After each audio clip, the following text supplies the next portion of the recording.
counted yesterday with his wife. It's Friday. The weekend just got started. So let's get it underway with your question of the day.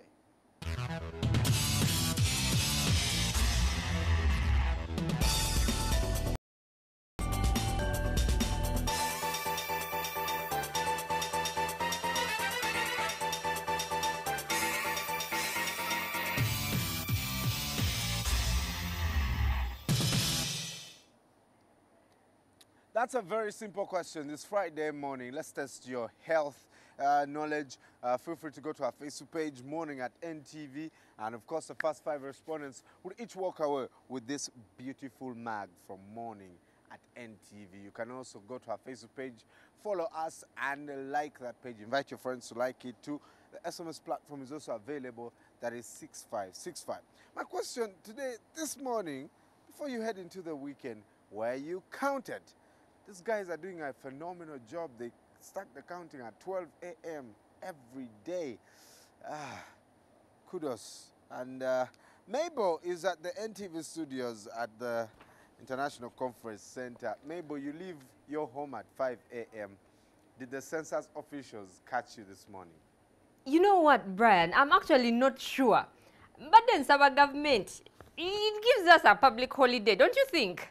So that at least Why? I'm sure I am counted, because on a public holiday, at least I will go home. But you see, we are not going. These guys are not going to rest. So even on Saturday and Sunday, they will still get you. Really? Anyway, I really want to be sure I'm Ugandan and I'm counted. I don't want to be like, you know, out of the 36 million they count, I would have been like the 36th and first, you know. But anyway, thank you very much. Were you counted, Brian? Not yet, not yet. But I'll make sure I wake up in the morning and probably wait for them. I'm sure Saturday morning they'll wait for me. And yeah, I think one of our producers was counted at 5 a.m. So I think I'll also get there. Okay, but anyway, our calls for a public holiday should, you know, hopefully they'll yield something. But anyway, you're still watching Morning at NTV, a beautiful Friday. I am excited and I hope you are. My name is Mebo Kebirunji and we will continue by taking a look at the news. Yes, indeed, the census began yesterday morning and at least 21 people in Bulambuli district will have to be counted from a detention facility. The district police commander Alphonse Musoni told NTV that the suspects were arrested for sabotaging the government program in violation of the law. The suspects belong to a religious sect that does not believe in counting and the use of figures, saying it's satanic. In Masaka, 2 enumerators lost their jobs after reporting late for the exercise. We will give you a roundup of how day one went across the country. Enumerators conducting the national census in Bulambuli district are to contend with a religious sect that believes that any form of counting is satanic. We have a group of people who call themselves that Injiri. It is a cult.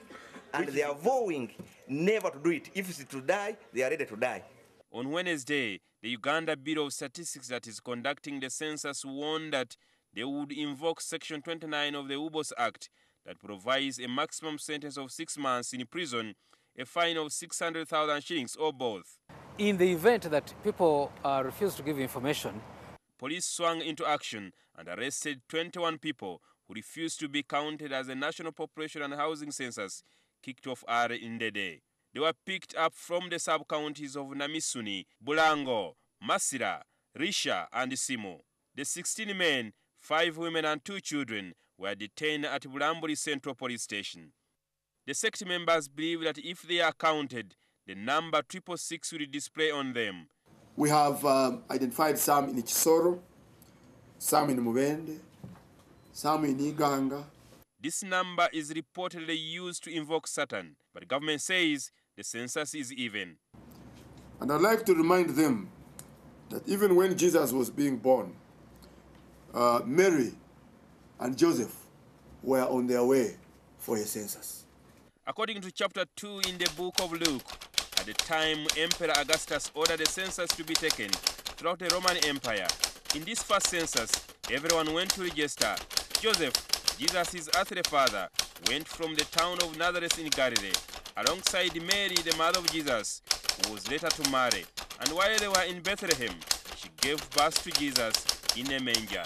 When the enumerators visited the homes of the sect members, they said their belief does not allow them to go to hospitals, immunize children, or take them to school. They also declined to participate in the ongoing National Identity Card registration exercise, claiming that entering their names into a computer is satanic. Police in Bulambuli district estimate this group to be about 2,000. They deserted their home, but police are vowing to pick them up for disrupting a government program. I've arrested them and I've charged them of disobedience of lawful orders. Earlier this month, Bulambuli Magistrate Court sentenced 23 people to 6 months in Mutufu government prison for sabotaging the National Identity Card registration exercise.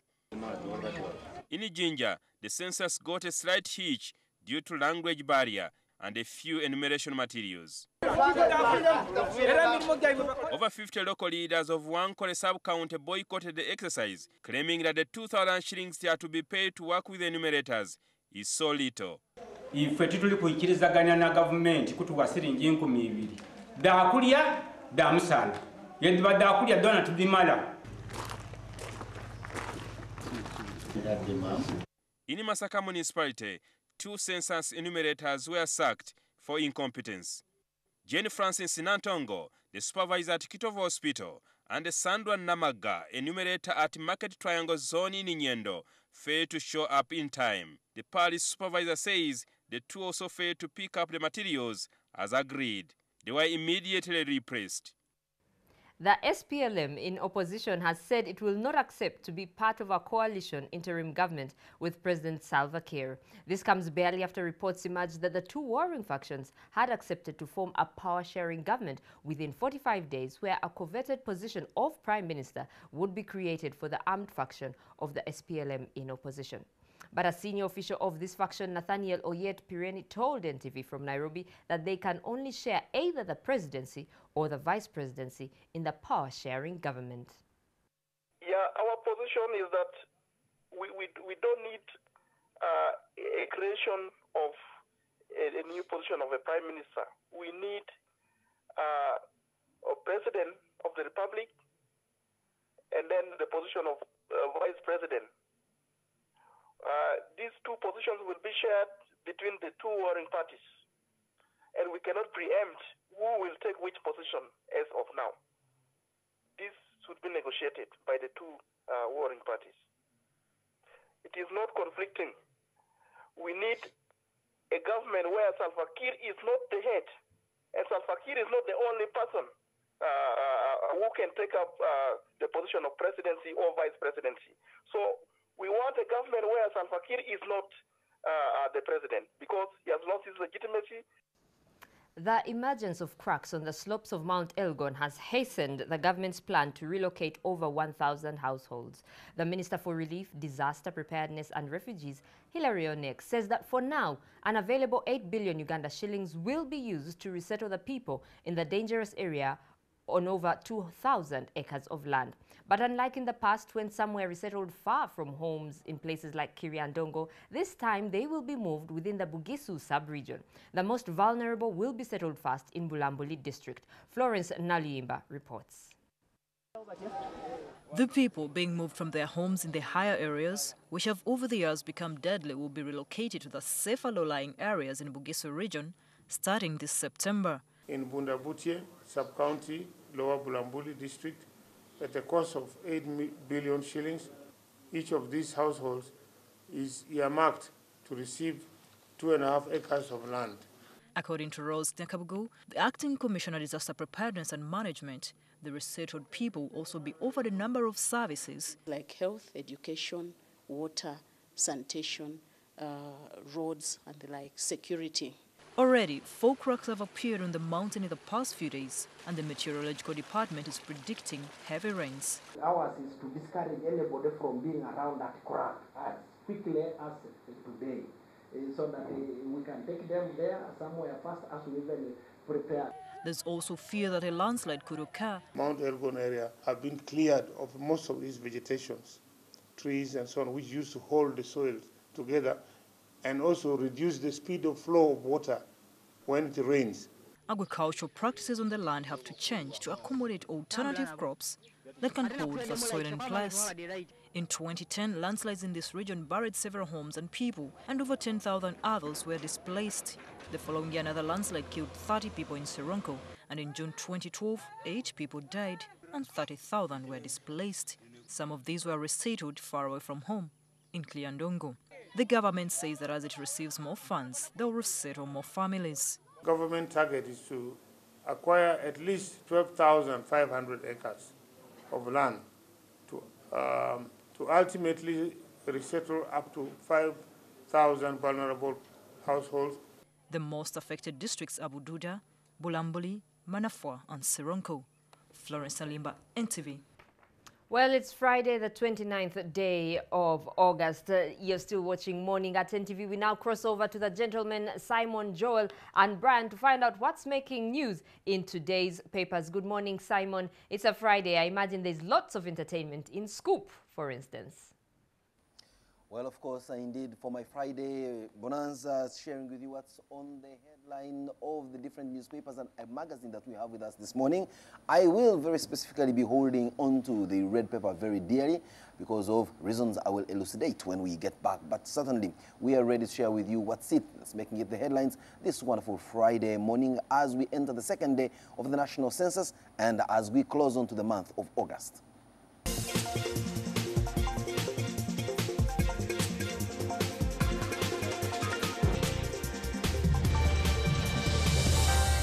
Well, we're waking up to a very shocking headline, and indeed the word shock is somewhere on the headline script that's coming in from the red paper this morning. Shocking confession.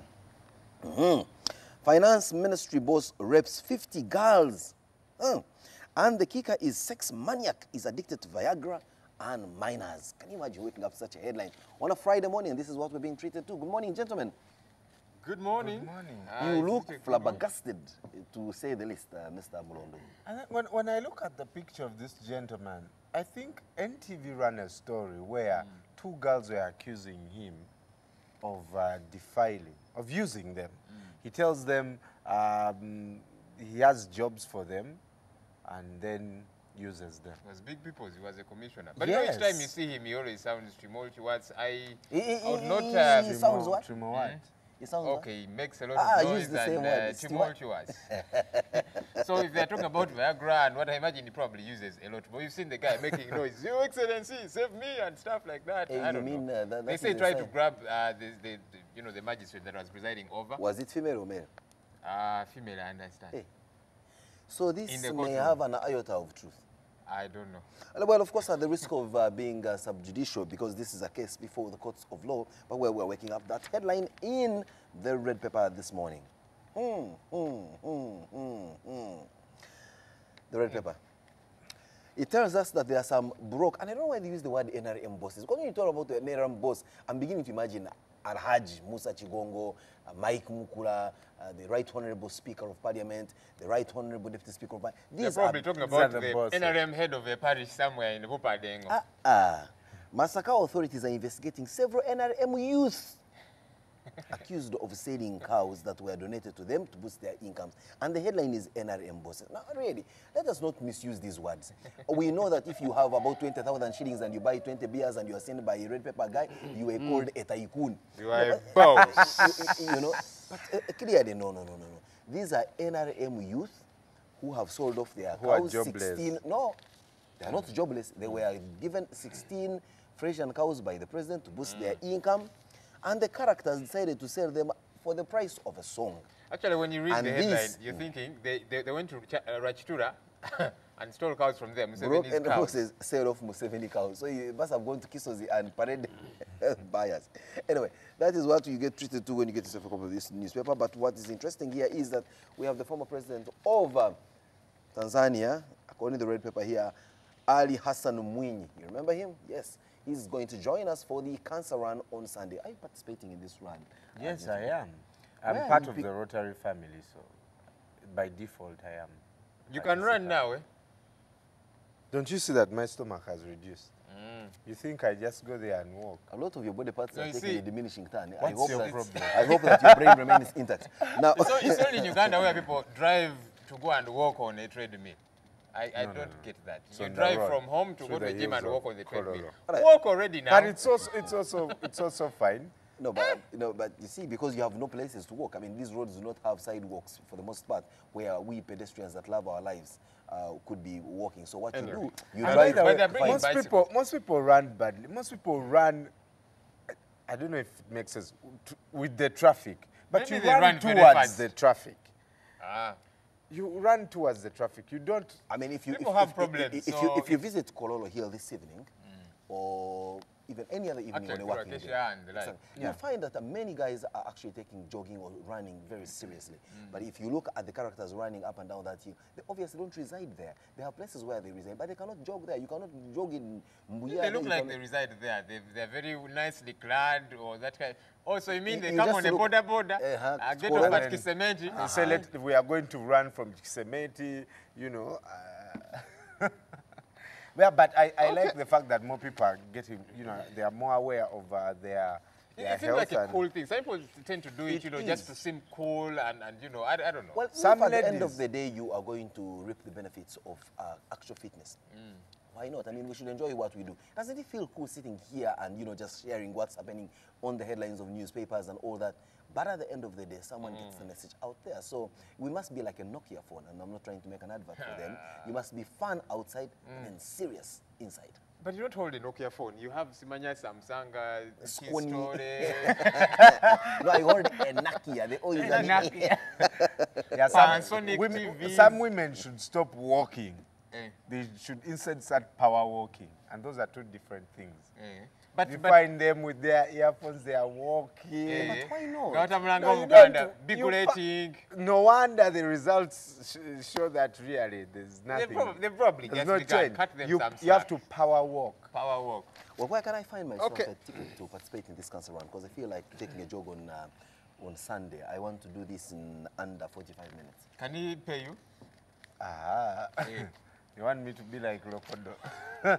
Sometimes no, the Daily Monitor is, I don't know what happened today. It is a booklet. You would imagine, you know, there's about 3 papers herein. But top story here, government issues new tough rules for private schools. There's many schools that are headed by, I don't know, certificate holders. Government is saying it's going to be headed by somebody who's a degree holder. And then they talk about registration. Schools are not to be called colleges, junior academies. Those are too up class for our standards. But beyond that, beyond they should now go into the deeper substance. They should also regulate the fee structure of these schools. I mean, yes, we can understand that's private sector led. Yes, why not? I mean, should really. But you see, Joel, the day you start paying school fees for a toddler walking into a play structure. No, the point I'm making is because government liberalized the economy, so it's going to be hard for them to call the when you liberalize, it does not mean that you become now completely hands-off. There must be some level of regulation. Otherwise, government doesn't own petrol stations. But we cannot wake up to a moment where fuel is being sold at 7,000 a litre because it is a liberalized economy. I want someone who owns a school to tell me what forces of demand and supply determine whether at the beginning of a term, a child must take a bag of cement, must take 20 brooms, must take jig, must take every amenity, must take meat. I don't know how many roofs. Must take iron sheets. Your child but you see, like you say, it is demand and supply. If you don't take those things, you don't take your child to that particular school. But you see, again, that's what I'm telling you, that that's where government comes in to protect its citizens. Yes, we know that government doesn't do much in terms of providing, you know, some kind of education that is worth talking about. But they must be in position to regulate the kind of fees structure and what items are required of a child to go to school. I can tell you without a fear of contradiction, at the beginning of every term or even every year, many parents who are watching us will bear witness. There will be schools which will give you a list of requirements. And I can tell you, you are as good as asking people to build a school. Because if you're taking a bag of cement and there's 300 children in a class. Bag of cement? Yes, they take bags of cement, they take brooms, they take jig, they take soap, they take, yes. And toilet paper, and they these schools do? I don't want to mention the name of the school. They even determine the milliliter. They say, no, we want the 750 milliliter jig of colors with it. And guess what? That child never uses jig to wash their clothes. These schools are run by businessmen. So they probably have shops in Kikubo and that immediately the brooms get in there, the cement gets in there. It is taken now to a store. Not stores. To they have hardware shops, my friend. You know, when you talk about toddlers paying, I don't know, stupendous sums, back in the day, our parents used to beat us for going to school to play. Nowadays, you parents pay for kids to go to school to play. Absolutely, because now we do not have a place where they can play from. Where I grew up in Gorobi, it was a free-range area where you would play from one flat to another. Now, a child goes missing for 2 hours in Gorobi flats, you cannot locate them. Someone has taken them to be beheaded. So at the end of the day, it's becoming increasingly safe and unsafe to be, to rear children free range, as it were in our case. But that does not give government the hands-off authority to say, okay, let people who can fleece parents set up schools and start charging them $1 million for a kindergarten child. What is it in that kindergarten that this child is paying for at $1 million shillings? But what would you want to be the standard amount of money paid for? Because as we are telling government to regulate, it depends also on as parents, we should tell them at least this money can work you for see, us. Molondo, I have never believed in unscientific or anecdotal deductions to, because like you can't say fuel should, if we are telling government regulate the fuel, we say a litre should not exceed 5k. Why do you put a cap to it? First, what are the considerations you're making? This is a child who is in school for, say, 6 hours. What quality of services are they getting? What food are they eating? Remember, some will serve posho and beans, others will serve, I don't know, Cerelac and the like. What is it? Because I can tell you, I'm not going to take my child to a place that gives the child posho and beans every day. Yesterday I had a nutritionist who said posho is not even supposed to be eaten. But they used to tell us it was good for our bodies. Posho is for what? Posho is for animals. So now, there are parents who share the same view. That nutritionist has a name? Yes. What is that? Tell him or her that I have showed him the middle finger. He doesn't understand what he's talking about. So people in Zimbabwe whose type of food is in Shima. No, but he also said that we are conditioned. He said we are conditioned by, of course, culture and what we are going through. That the fact that we are poor, we will eat posho. The same character speaking like that possibly grew up on meals worse than anyway. People. So they're just angry. No, not angry. I mean, I wake up tomorrow and you ask yourself, what's wrong? Where did these people grow up from? You just don't understand their orientation. Why would someone say something like that? No, but maize meal is not here in Uganda, where, by the way, I believe more than half of our population eats posho and beans. I eat posho, okay? Don't get it wrong. Me too, once in a while, why not? But of course, he explained why posho is not good for the body because of the drop that nutritionist is not a subject of discussion here. Our subject of discussion is the schools and how much. But ultimately, what government should do is that they should put in place an empirical kind of formulation. These are experts in the education sector. I mean, Jesse Muyingo owns the school. Do that for everything in the private sector. Jesse Muyingo owns the school. He, before he became a government minister, before he became a politician, he was running a private school. He still does. So he should lead a team of people. Let them, in as much as, of course, we know that a guy who owns a private school is now being asked to superintend over an investigation on how. Now they want to tax them a lot more, so they'll give that as an exculpation to heighten the tuition fees. Well, at the end of the day, if I want to take my child to an international school that pays 2 million shillings and I can afford it, because now it has come to a place where if you can take your child to Harvard, take them. No, but you see, what I also don't understand is, and like Joy did say earlier on, is you have a school here that has every tenet of a local school, but it just has the word international to their name, and that already makes it an international school. Yeah, I understand. It's the curriculum that makes it international. What, Montessori? All these Montessori is going around. It's the curriculum, because your child goes to whatever school and they learn A, A, E, O, U, yet it's supposed to be A, E, I, O, U. That's the difference. Okay, we have some good news besides schools that difference in pronunciation of vowels explains why one school should charge 100,000 and another 900,000. That 800,000 difference. Somebody will say, then take yours to the 100,000. Yes, you take where we have reached. I am not going to take my child to a place where I will say, Kapwe, Chikopo. No. I am not going to go there. Drum and Ngoma. What's that? You guys went to that kind of school? And as you can see, we didn't turn out very bad. No, and that's what I'm saying, that I'm surprised you went to that kind of schools and you're seated with people like ourselves. We went to Our Lady of Africa.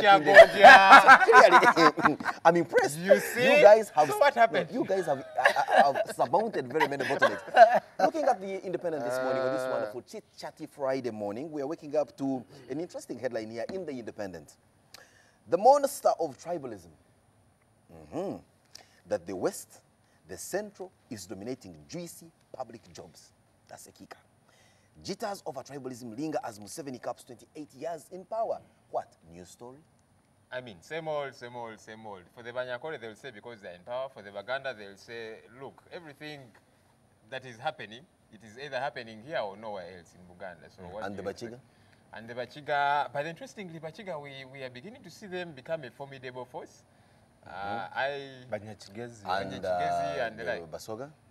Basoga, yes, I can say we have got the Speaker of, no, we have the Speaker of Parliament, we've got the IGG, we've got the Minister of Lands. You know, I mean, you see there's the front page montage or collage of pictures here, which shows the Western heads.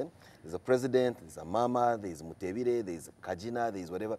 You see all these people, look at them as Westerners. But if Muzei Kajura spoke, I doubt that this man, Amama, would understand everything he speaks. Or Toro, or Chiga. No, this is Bunyoro. But anyway, away from it. Now, this is Central. The Vice President, Minister of Finance, Minister of Trade, and the head of the Electoral Commission system. From West, from East, with the Speaker of Parliament, the IGG, and the Minister of Lands. Then you've got Bambi from Northern Uganda, West Nile. You've got the one, Moses Ali, General. And of course, Hilary Onek. But of course, this is just a representative. It's not purely to show that this is exactly what it is. But sometimes I like to water down that debate because you see, to the extent that, let's say the Baluri have, I don't know how many when ministers. When we are talking about tribalism, we are not talking about clanism, please. Whatever. Use whichever you want, you know. Because you see many times we see people clamoring and saying, now we don't have a ministry also, you know, then sometimes it is religions. I don't know, Muslims or I don't know which people saying we also want a minister. Guys, you have an attorney general. We have an attorney.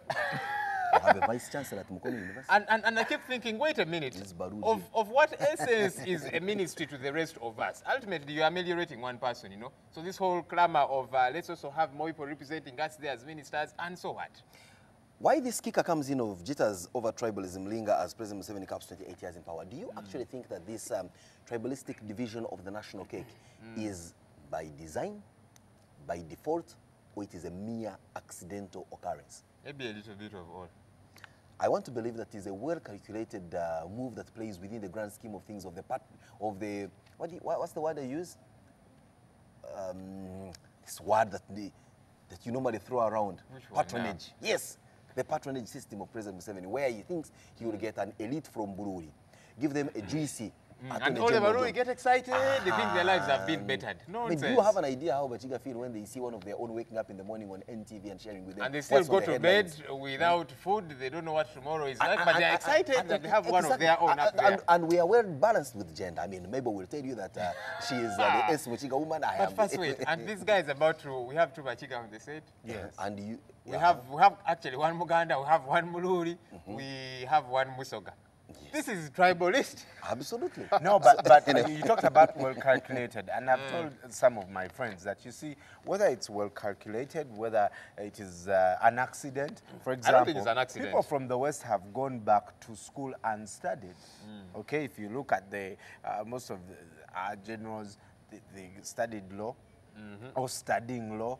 Some have failed it. Yes, well. But let's look at it this way. The fact that they are going back to better themselves so that they are ready for those positions. At this time in our life, be discussing such an issue as tribalism in this country. We should not be, but unfortunately, it is still going. Even in the US, where we believe it's the greatest democracy, in a population of 63% of black people, they only have 3 policemen who are black. Even with Obama as a head. Somebody told me Obama is an acronym for original black African managing America. But it's not helping them anymore. Yeah, it's not. So that discussion is still going. Post-apartheid, it's still going on. All right, still in the Observer, the Independent here is breaking it down for you and, of course, giving statistics and, of course, making a comparison to the past regimes, how it were with Obote's regime and all the others. Well, but now when you look at the last word, you know, you haven't read the Independent until you have read the last word from the managing editor of the same Independent newspaper. Now he writes about, he headlines himself saying, missing the ball and kicking the leg. What the argument is he making? That, you see, for the most part, public procurement is always dogged in a lot of bureaucratic, you know, everyone wants to adhere to the rules. Yet, well, ostensibly, to dodge corruption.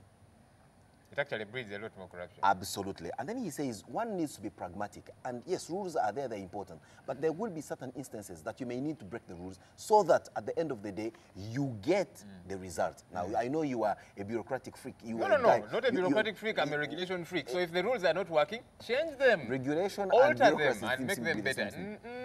So when you get yourself a copy of The Independent, please try to read the argument of Andrew Mwene. Bureaucracy is a lot more... If the regulations are a mess, alter them, on a book that is titled Why Capitalism Works in Europe and Fails Elsewhere in the World. So it's a comparative study of the European mode of doing things compared to other third world countries that the writer did. And your friend Tamare Mirundi says rules are there to be broken, I guess. The Constitution cannot... Yeah, you can't say Constitution will stay if you're like quoting that somebody, you know, that I don't know, has... You should take some time and read some of his work. Then maybe apply your own opinions. But he's a brilliant man. Don't take that away from him. Well, working up to the headline picture. Let's look at the headline picture of the Daily Monitor this morning. We have got a very good friend here, Mr. Mungereza, who was here not many days ago telling us about the census. Yesterday, he was the enumerator-in-chief, enumerating the first family, or should I say, enumerating the family of the commander-in-chief. The commander-in-chief was very well clad in his army fatigues, together with his wonderfully dressed wife, and the picture is on the front page of the Daily Monitor. So, have you been counted, gentlemen? Not yet. So, I am inviting... Now, who is going to count Mungereza? Eh? That's a very brilliant question. Count himself? Mashate will count Mungereza, then Mungereza will... But I want to invite Mungereza personally. Let him come and also enumerate me at my home. I would want to be enumerated by the enumerator-in-chief. I mean, I think it would give me some kind of oomph. Possibly I would be on the front page of some newspapers. You will be fine. Some good news here. More oil found in Bunyoro region, but I like what the lizard quips here says. Will it ever flow out of the ground? We keep talking about oil discovered here. Now, recently we saw our Lord Mayor on our... Christian Road Mayor, my friend, Elias Lukwago, huffing and puffing and assuring President Museveni. Now, President Museveni is shooting back and saying, Lukwago cannot beat me, says Museveni. So, all along, it's been a contestation between these two gentlemen, Lukwago and the one Museveni. You know, I keep imagining... Is it worth it? That the president has called on the Lord Mayor to concentrate on developing the city rather than fighting him. Now, when and where? Says the president fights him. The president says Lukwago is fighting me. No, but also, if you tell Lukwago to concentrate on developing the city, under what mandate? Yes. How? I mean, how can Lukwago... I mean, he can... The best he can do is be a good citizen. He doesn't litter around. Lukwago shouldn't litter. He should respect pathways. He shouldn't jump over flowers. Should not spit because he will be fined. Exactly. So he has been reduced to an ordinary citizen like us here in this town. So. Well, I find it very disturbing that His Excellency the President oftentimes are not bickering with these other politicians. Are you, Excellency? What are you trying to say? You are the head of this state. I mean, I find it odd, you know. He'll call some of them poisonous mushrooms, and then they'll throw back at him jibes as well. And you know, it's a ping pong of sorts because they too now feel they have the moral authority to insult the president. To insult him. It's not a good thing for our president, even though I would like him to retire. The Observer this morning, Kaihura begs for contract. Hey. The chief's tenure is ending, but he wants a new mandate. And there's a full letter on page 23 of the Observer. Check it out. Some people think the IGP should just go back to the military. Others think he should be taken to URA because he's doing a phenomenal job. So, and begin to shoot taxi evaders. Okay. Well, he has been there somehow relatedly to tax collection, so possibly that would be a very new term for him. I'm not too sure Kaihura is a good manager. He's a good soldier. Manager, I don't know. We've been talking about education. Somebody writes a letter here in the Daily Monitor and says, focus on quantity rather than quality is what is failing our education system. Well, of course, we're waking up to a wonderful weekend magazine in the Daily Monitor. Scoop magazine it is. Yes, this morning. We are looking at very interesting headline story. I must admit my ignorance these days of what's hot and hippie. I'm seeing is it Rosemary and VC, the hot steppers. Now, I don't know. Maybe Mulondo, you have an idea what this is. I don't know. Hot stepper. I thought a stepper is a show, right? No, I think we need to up our game. I think we need to up our game here. No, we are increasingly becoming ignorant of everything else except bickerings of politics. I think we need to understand what is happening on the social scene. No, they are dancers. Yes. Where did I see that our boss, Maurice Mugisha? It's somewhere here. Yes, I am also seeing that. Yeah, Maurice is here. Huh? They're teaching him how to use this smartphone. And Robin Keste. And who? Robin. Robin. She said she learned how to the American accent from watching TV. No, well, we've got so many other interesting stories, especially in the 411 section. Well, quite very interesting here. I see a picture of Donald Trump posing with Barbara Chimbugwe, Ugandan. This is quite very interesting. Anyway, if you want to catch up on what's trending on the social scene, Scoop Magazine is one of those that you obviously should never miss out for your Friday menu. And it's all trending here. What do we have in the Observer, especially when it comes down to the inner Friday magazines? Celebrating that preschool graduation. We have seen kids dressed in graduation gowns, and you know, and they are after paying celebrating millions and complaining, now you've got to throw a party for the child for graduating from top class to P1. But Kasiate in his metrosexual columns comes and says, earrings are not for cowards. Have you ever had an earring? I have always nursed a very huge ambition to have an earring on me, a stud. Why don't you go for Why? At first, when I had it from the time as a little boy, I couldn't have it because my mother would have beaten the living lights out of me. Clearly, it was off. But I did not know I was moving from one woman to another. I've remained under bondage. I thought, okay, when I am of age, I'm above 18, my mother will have no right over me. But by 18, I had another more pressing and morally upright lady with whom I was relating, that I would not even bring it up in a conversation that one day I want to have an earring. When that was all over, I realized at the end of the day that now I am a husband. Then you realize that even then, the ball game has changed completely. Now I am a father. But I want to make a move, a stealth move. I want to go get my little boy, take him on one Saturday, and he will return with a stud. Then from there, I must make him the superstar I've been unable to become. I really have nothing. You want to live your life through him. Many you know, the Kenyan Chief Justice has a stud. I don't know, I find it odd for men, but some Let's have ask it. ourselves, Adi. If I had a stud, how would you guys relate with me here? I don't know, I think we would get used to it. One on my left. We'd get over it. We would get used to it, but you see, we okay, before you get my first to impression it, do you actually think that do you think I would actually have been given this vacancy? No. I don't know. I just told the Chief Justice of Unless Kenya you're where doing the stud, that and that was one of his predicaments actually. You know, before there was a lot of talk. This guy can be a Chief Justice, and you know. But honestly he is the Chief speaking, Justice, and I he thought, seems to be doing a a good stud job. for me, given the shape of my face and the protruding ears of mine, I thought it would give me that kind of accentuation that people can pay particular attention to my face. But now, circumstances have made it different. But however, I want to believe that slowly Ugandans will wake up to the fact that, you know, a man can actually have a stud, and they remain, and then what? They remain with their head properly screwed on their shoulders. Just like we always scoffed at people who have cornrows or plaited their hair or had dreadlocks. Eventually now dreadlocks has become a normal thing. A guy can walk into your office for a serious meeting, even if he sports But that's dreadlocks. because the dreadlocked guys have earned. What do you mean They've they've earned? and you know, they're going to school. A guy will go to the salon first of all and make sure he works on his Seen hair, pastors that then wear puts them. on a suit. Yes, and so And slowly the by guy with a slowly, stud wouldn't?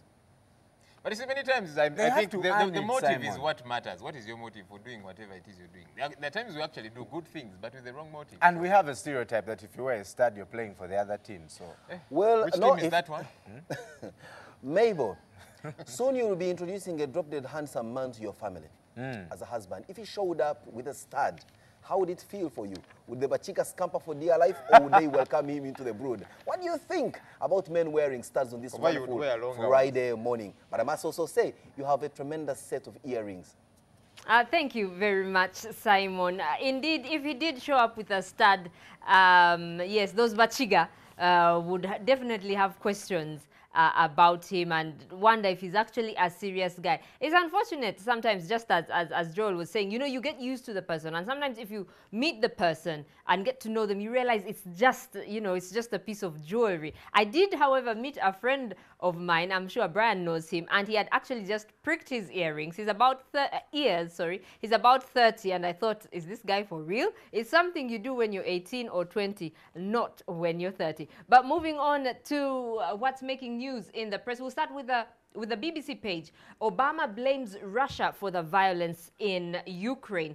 President Obama has said Russia is responsible for the violence. He said the fighting was not the result of homegrown indigenous uprising, but because Russia has been deeply involved. He said fresh satellite images show Russian troops entering Ukraine, and he says it's plain for the whole world to see. Also on the BBC page, again still Russia. Now this is a picture that was posted by NATO at Canada. It says that's the tweet handle, NATO at Canada. If you see the red, that is Russia, and then the blue, it says not Russia. And they post, geography can be tough. Here is a guide for Russian soldiers who keep getting lost and accidentally entering #Ukraine. Now the Ukrainians respond by saying, this is Russia, and this is still Russia, the part that is controlled by the rebels. And it's interesting to see that this Russian war is also heading to Twitter. Now, the Nigerians have launched a national electronic ID card, which will be operational. Nigerians will need to have it by 2019 if they want to vote. A picture here of President Goodluck Jonathan with his electronic card. He formally launched this identity card, and I think, it's a biometric card, which can also be used to make electronic payments to help the thousands or millions of Nigerians who do not have access to bank facilities. On the Al Jazeera page, we still have a story of Russia here being accused of lies over troops in Ukraine. How many troops are actually in Ukraine? And that is an issue that is actually big on many of these international websites. On the Sky News page, the Islamic State's warning to Kurdish fighters, we will kill you. And you can see them here. This is another video they have posted, a 6-minute video released by the Islamic State, which shows that they are going to kill Kurdish fighters if they continue to be backed by the US. Now, Platini says he does not want Blatter's job. Platini is the UEFA champion, the French star, and he doesn't actually want to take on FIFA's Blatter's job. Blatter is due to retire, I don't know when. He's 79 years old, but following the success of the Brazilian World Cup, I'm not too sure if that is in the offing. However, Platini says he wants to see a FIFA that is more competitive, that is more transparent. Though I must disagree with him. He says he wants more European countries to play in the World Cup. Now, I don't know where that leaves Africa, really. Still on the Sky News, on the CNN page, US says it's official, 1,000 Russian troops have entered Ukraine, and the full-scale invasion. NATO says satellite images show Russian troops and equipment being engaged in military operations inside Ukraine. And Angelina Jolie and Brad Pitt tied the knot in France. It has actually been revealed. It was a small, intimate ceremony, and yeah, finally they got married after spending almost 6 or 7, 8 years together. That's all we had for you. Morning at NTV will continue.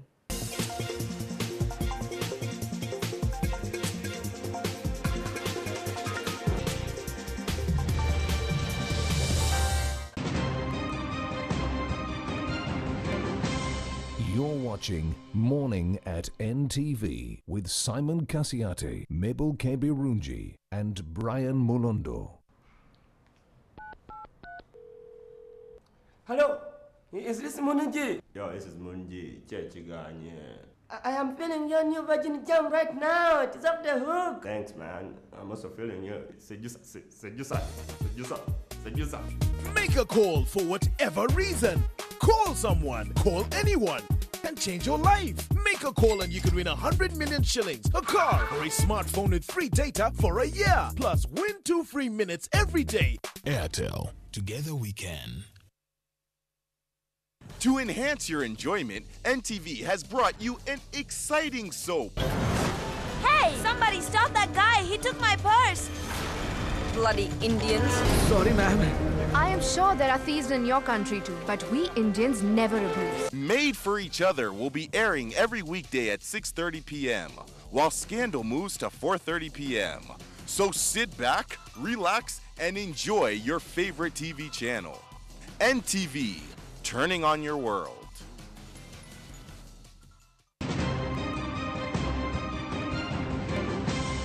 You're watching Morning at NTV with Simon Kasiate, Mabel Kebirunji, and Brian Mulondo.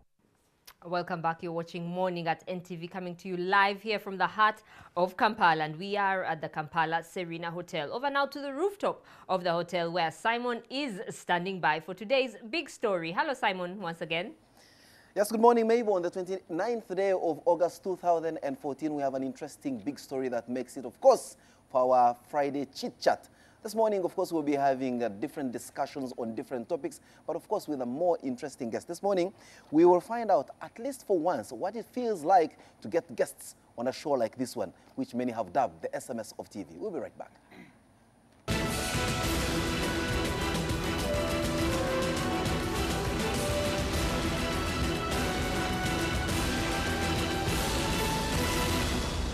Population census.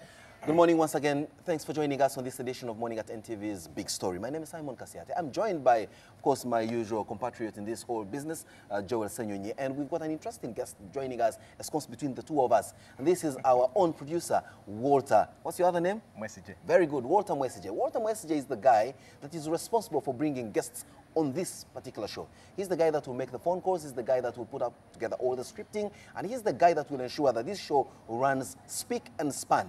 Now, I want to take you back to the behind the scenes of what happens, the spaghetti connection of dots and how we put them together to ensure that guests come on this show to share with us that deep insight into what the big story normally is. Walter, welcome to the show, for which you prepare very much. Thank you very much. How does it feel like being on TV for the first time on a show that you actually produce behind the scenes? Well, kind of unexpected, but it's a pleasure, though, being on TV. Is it a pleasure? Yeah. Walter, stop telling lies.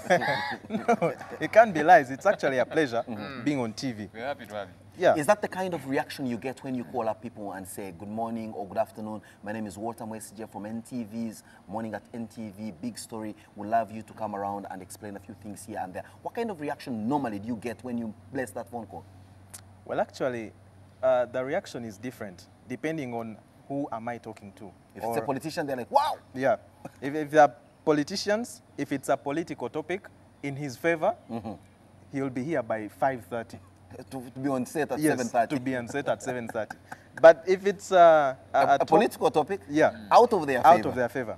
Putting them on the spot. He will come at 8. And he'll actually call you at 8. And he'll tell you, can I come for the show now? Really? When he knows that Simon started off at 7:30. Yeah. You talk about time. I would be interested to know, you know, many times. You talk about politicians, I'm not too sure they're very good timekeepers. Politicians, they keep the appointment, not the time. How do you deal with that? Because many times we are hounding you. Where is the guest? And they're telling you I'm on the way. Do you tell them to come early? What has your experience been like there? Well, I actually give them calls, about several calls before, and I call them in the morning, like starting at 6:45. I call them and let them know that, please be reminded that you're supposed to be with us by 7. What's the pressure like when especially you have agreed with a guest the night before, and it is 6:15 or 6:30 when you're placing your first morning call and the phones are off? And it's 7 o'clock and their phones are off. And Simon has started the press review, but he must be on the big story in 20 minutes, and the guest's phone is off. Well, the kind of pressure is too unexplainable. It's always... It feels like Armageddon at noon. Yeah. But what happens is, it's not only Simon or Joel who will give you the pressure. It's the topic itself, like what you're supposed to do. Your duty gives you the pressure. When you're supposed to have a guest and they don't come or their phone is off by that time, it could be a network hitch, but the producers down in the studio will be asking you for the guest. The producer, Charles, will be calling you. If he's not around, he'll be calling you because he was watching. Not only that, Simon will be on my case. Where is my guest? So, but in all this, and in all this putting it together, by and large, how would you describe this kind of new trailblazing television, where it's real, it's fast, it's action-packed, and yet you must get somebody new and different to keep the interest of our viewers? Maybe to that, Simon, as well. I'm sure our viewers would want to know what determines the big story, because it is the big story. How do you determine this is big enough for it to be discussed on the big story? Is that an individual decision that you make as Walter, or do you have a team of people with whom you consult? Or, in fact, are we, you need to tell the viewers, and very candidly, whether Simon or Joel are mere handsome faces and wonderful voices, but without anything in their brains, that you put everything and spoon-feed them for them just to pelt it out on the show? Yeah, well, for that, how we decide the big story, it's not a personal idea. It's a collection of ideas, because in TV or even in the media, it's not about your idea as yourself per se. It's about a collection of thoughts. I bring out my idea, then Joel will contribute and Simon will contribute, and they'll say, we can have that for that. Supposing tonight the idea is trending and it's tremendous, but overnight a lot of circumstances change, and in the morning you must be abreast. Say, God forbid, I don't want to mention this, but if something huge does happen, a bomb goes off in the middle of the night, that certainly would merit being on the big story, but you hadn't prepared for it the night before. How do you make that quick shift between guests, topics, and yet remain relevant without showing a hitch? Well, this time it's a matter of connections. I have my newsroom people. They also help me. I work so much with the newsroom. So in case of anything, I'll contact Maurice. I say, Maurice, this has happened. Who is Maurice? Yeah, our viewers here may want to know who are these Maurices and all that you talk to. Maurice Mugisha, our news anchor. He's a guy who always helps me out with some of the guests. Some of the guests are not so easy to go by. So he always talks to them and they're available. All right, now you bring the guests for the big story. Now we're going to take you through a simulation of what actually discussing a big story is like, yeah? So today we've taken the experience of TV, being on TV, explaining your work. Now let's discuss the big story this morning. We're waking up to a headline story in the Daily Monitor this morning. The government is issuing new tough rules for private schools. And now we're going to pick the brains of our producer, Walter. If indeed today was supposed to be a discussion on the big story on this particular subject, put yourself in the situation of the guest role. What are your views on the way private education is being handled in this country? We have more private schools than public schools, it's without a doubt. Do you think that government has become extremely eyes-on but hands-off? And would you want them to be more hands-on and eyes-on at the same time? In some cases, it's a two-way thing, because some of the schools were government-aided, could not be government per se, government-aided, and then they run into the hands of a private investor. Somewhere they get mishandled, like this private investor is about getting his money. So he doesn't really care whether I pass or I fail, for as long as his pockets are loaded. But shouldn't there be a case of regulation? And that's why I come into you, Joel. Joel, you are a regulation freak. Shouldn't government have a regulation in place to ensure that, well, you may charge people exorbitantly, fair enough. You may ask them to bring cement, you must ask them to, fair enough. But are you giving them the quality education that is worth the amount of money they are paying and the resources that they are spending on the school? That's an interesting one, because you see, if you live in a glass roof, you don't want to go throwing stones around. So if you ask me government to regulate, I don't know, government has failed to regulate its own schools. You know, many of these schools you go to, they are run down. The structures are tenement structures. Anytime they are crumbling on students, the quality of education... I disagree there very quickly, Joel. You see, Catholic priests in my faith are total celibates. But that doesn't mean that they have no moral authority to counsel on a fractured marriage. No, actually, the best counselors are who? Are the celibate ones. Paul, you know that he was not a married man. But you see, if you read the scriptures, so maybe a guy else. that is unable to run their own schools would be the best person to advise on how to run a school. I don't know if they have the moral authority too. One would imagine that actually before government now goes to the private schools, can it first put its house in order to prove to us that actually you can pull this off? So I would imagine let them sort out that mess, because you're having quantity education as opposed to quality education, you know. You talk about fees. Government, many times, the head teachers of these public schools complain that you're sending the money when the schools are closing. For goodness sake, that does not make sense. Someone is like serving you a meal without salt, and then when you're through with the meal, I bring for you a salt shaker. So you're supposed to eat the salt after the food and make things palatable, mix properly. Mix in the stomach. I don't know. So I think government needs to put its house in order. Send the money is real on time, you know, do whatever needs to be done. And then you can actually extend thereafter. But as it looks now, I think government is failing to consume what is on its plate before it can now go to the neighbors. Walter, do you concur with Joel here that government, before they put their house in order, should let the bourgeoisies that own private schools to run roughshod over us and in fact fleece us of the little money that we still have to fend for our children, and in the end give them not a quality education as we would expect? I do agree with Joel, because In most cases, our president has given out speeches, and in one of the speeches he has given out, he's always contented with numbers when it comes to education. When he's telling you about education, he will not tell you maybe like 1,000 people have passed with A's, if it's for A level, like triple A's. He will say, no, 260,000 students have passed their A level. So it's not he about is clear of the getting down to the real basics of how much success one can register. How you have passed, or how it's going to be important for you. But doesn't it worry you, as a guy who moves around or a producer of a show, that every 4 signposts you see, there is one of a school, a college, an academy, an international symposium school, a demonstration school, whatever it is. If you drive on some highways, this country can be best mistaken for a university country, because there's a university in almost every little town that you see around here. This proliferation of private education, doesn't it really bother you that if there's no regulation, especially from government, we are sitting on a time bomb where we'll just be running schools like shops? No, I don't think so. In my opinion, I think when we have very many schools, it will give chance to everyone to have that light of they have been to school. Because in the end, it's not about which level of qualification I've attained, because most of us get PhDs and masters and what, but we go into agriculture. So I think the basic thing of getting some chance to go to school in your locality is good enough. How about the failure to afford the school? See, schools are out there, fair enough, but they are charging exorbitantly for the most part, and many people feel disenfranchised. They are unable to go to these schools because of their high fees. Is it a question of being poor and unable to pay for these fees, or we are seeing a situation where school owners are taking advantage of the fact that there's no government schooling that's worth any mention, and they are taking advantage of that lacuna to put up their prices? I would imagine it's a bit of both. Look, back in the day, there used to be PTAs, Parent Teachers Associations, and the parents of pupils and students would actually play a great deal in as far as determining what is happening at the school's tuition, what the children do study, etc., etc. It's not happening anymore. And would it be because now the parents are also very withdrawn?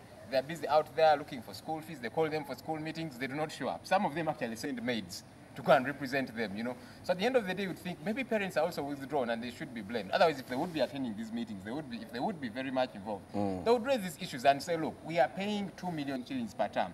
Give us accountability. Give us value for money. Maybe if they get a picture of that, they would say, even 3 million shillings we can pay. But they do not know. That is why they will complain from the sidelines. So we are paying too much. Why? Because they don't know what's going on. They could be actually getting a lot more than they are paying for. They could be getting a lot less than they are paying for. So how would they know? So in other words, the issue is involvement of the parents and the guardians. Moving away from this subject of schools, regulations, and government's involvement herein, let's go down to the job of Walter. Walter, how much prior planning do you do for a show like this one? Well, this show... For example, do you have an idea who is going to be on this very spot on Monday with myself for the big story? Yes, in most cases, we make a plan, like for the whole week. We try to make a plan, an outlay plan for the whole week. But the fact that it's a big story, and news is evolutionary, it just changes every so often. It relies on trending facts. It's not about a newspaper has given out a headline, so we shall take that one. No. Today this has happened. A few hours later, something else will happen. So what we do is we always look at, because we work as a team, we always look at the topics. I bring up the topics, and we select which one is good enough for the big story. What determines what is good enough for the big story? Is it what you have watched the competition doing? Because I also want to ask, do you actually watch the competition too? Because there are many other seemingly morning shows on different channels that are appearing all around about the same time. Do you have a time to compare our product and that of the competition to see whether or not we still remain the #1 show in the land? Because comparison can actually be good and bad. Exactly. Yeah, I do that. Because your viewers do the comparisons. They have a remote in their hands. They can flip the channels. Yeah. I do that oftenly because we also have monitoring screens or something. So I take a chance to look at what is this one playing or what is this one having, which guest are they having, how better am I today. how better are they today? Indeed, if there's a huge story taking place, like the census, for example, I mean, every station elsewhere would want to have someone from the census. How do you ensure that you, Walter, position yourself to get the primary guest, as opposed to others from other stations scooping that guest from you? How do you move to ensure that you have the guest and then others can have a fun and anger, so to speak? You see, the fact that I work with the newsroom gives me prior time and knowledge about... All these other stations have newsrooms as well. So how do you ensure that for you, you harness your position to get the guest, the real guest? I personally contact them and I tell them what we want. Like, we want you to be on our show today, and this is what we're going to talk about. And we actually do not make it in a way that it's going to make him feel uncomfortable. Do you find hostile guests who say, I cannot come to NTV, it's very early in the morning, it's all this and the other? There's one who blasted us here in the morning. Was it Honorable Matembe? Yeah. But finally we did have her on the show. I'm sure you have many of those. Yeah, say, look, I can't come here very early, then I have to climb, I don't know what, and you know, some of them can be How do you handle these to ensure that they become comfortable and they like you and they feel at home? You know, it comes to the rapport that you create. Even if I talk to you, Simon, on phone or Joel, and you've not heard about me before, I'll just make sure that the way I speak to you, I'll make it comfortable for you to think that this is going to be a good thing. Like an example of Miriam Matembe. I had to explain in about 4 languages for her to be here. I can imagine. 4 languages for her to be here. And you must have spoken very softly. Of course, you don't really example her without. Because she asked me questions like, I remember our topic was about the police officers who had been recalled. Yes, from Parliament. Yeah. For being pregnant. Yes. So she asked me, why is it that you have looked for me alone? I said, now you see. Am I the one who's responsible for their pregnancy? Yeah. I am not. Walter, I want to challenge you to one guest. I have yearned for the most part to have the president of this country on the big story, because almost every story that we discuss, at the end of the day, somehow fingers point at him. I would want to have the president himself to come here. Are you able to pull it off? Not at State House, here at the rooftop. Yeah, here at the rooftop. We have been trying to get into touch with the president, but you know his timetable. His schedule is not an easy one. He's probably watching you right now. Please look at him and tell him and invite him over here. Open invitation. Open invitation. Yeah. This is to the president. What languages do you want to use? Walter will certainly say I will use so many languages. And of course, it's our Friday edition of Morning at NTV's Big Story. Chatty Friday it is, where we're discussing everything and anything. But of course, we're also lucky to have the presence of our producer, who has shared with us the behind-the-scenes machinations that he's got to go through to ensure that he brings this wonderful show to your living rooms. We'll be right back with Simon Says, which will of course be led by Walter himself.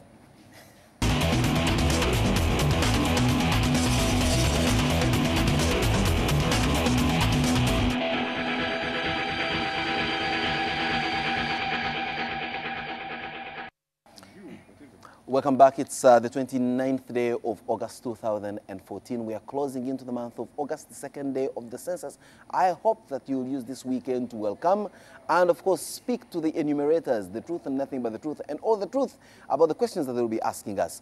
On Morning at NTV, we certainly have we have taken it upon ourselves to endorse the census process, because, after all, that's the civic duty of every Ugandan to get counted, so that then the government ostensibly can do their part of planning for us. Now, arguments are left, right, and center that, well, in the last census, they counted us, they planned. What is there to show that they actually took very serious considerations of our plight? Well, let's do our part as citizens, and then we'll hold government to account on their failures. But at least we shouldn't be seen to have frustrated the process. On Simon Says this morning, I have always, and indeed I continue to preach the word productivity. When you wake up in the morning, even you that does not have a meaningful job to go to, do you ever get down to some productivity, even with regard to your thoughts, your ambitions, your dreams and aspirations? That, in fact, that the greatest establishment, even the biggest building the world has ever seen, even the biggest sea vessel, the Titanic, that there has ever been, even the biggest plane that ever flew the skies, all began with a dream. It began by a thought. How much are you letting your brain decipher? How much are you putting into your brain as way of thought, ambition, and aspiration? The moment you have negativity or thoughts that possibly do not meet the mark of decency, then clearly the output will be, as they say, chaff in, chaff out. Of course, for the most part, people will say, you may have a very ambitious dream or aspiration that may not fit within the realms of realism. But hey, that's why exactly dreams exist, that you must dream big, or you must aim high, that even if you shoot and miss your target, at least you have shot somewhere close to high. That, for me, is my package for your Friday as you go out to indulge and make merry and be nice and good and all that. Let's not forget, let's play it safe in whatever we do so that we are able to make it to the role of the census enumerators. Have a wonderful Friday morning and by extension, a wonderful weekend. You're watching Morning at NTV with Simon Kasiate, Mabel Kebirunji and Brian Mulondo. For the first time ever in Uganda, it's the Kampala Horse Ride. On Friday the 5th of September, 92.7 Bob FM, your total country station, invites you for the first ever Kampala Horse Ride. Starting off from Wandege at 3 p.m. with the march all the way to Katikati, where we start festivities at 5 p.m. till late with plenty for everyone. Entrance is 20,000 shillings ordinary and 50,000 shillings VIP. The Kampala Horse Ride, powered by SMS Empire, NTV and MTN. I'm going to blow your mind and I'm going to twist your taste buds.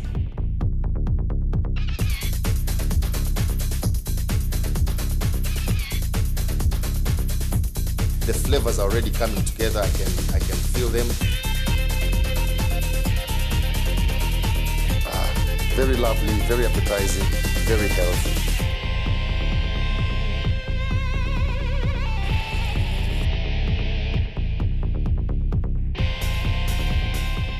Remember, the way you see it, the way you like it, is the way you get it from my kitchen to your kitchen.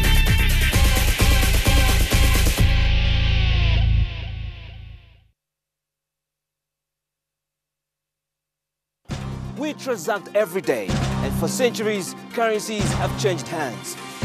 Business is a must, and that is why Money Matters makes it a must to talk business.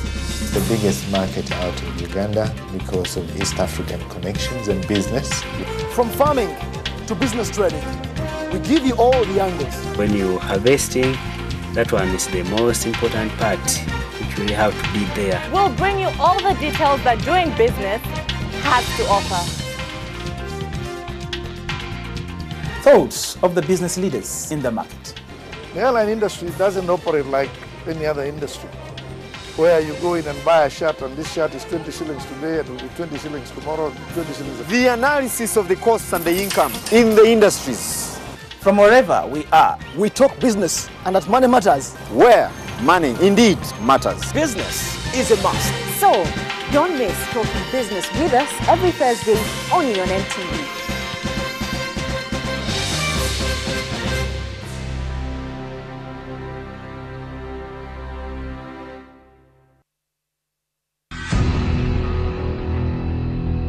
Obonyumiro ebyemizannyo jangu nkulage. Does! And Adam Johnson, the boyhood Newcastle United man, Derek, flying in the face of all football logic. A magnificent goal by Robin van Persie. Ferdinand! Everton lead at Old Trafford. Walcott, Giroud. Suarez. Super Suarez. Hazard backs it up.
and gentlemen, Jesus came to set you free and to be free indeed. In life, you don't wait. Yeah.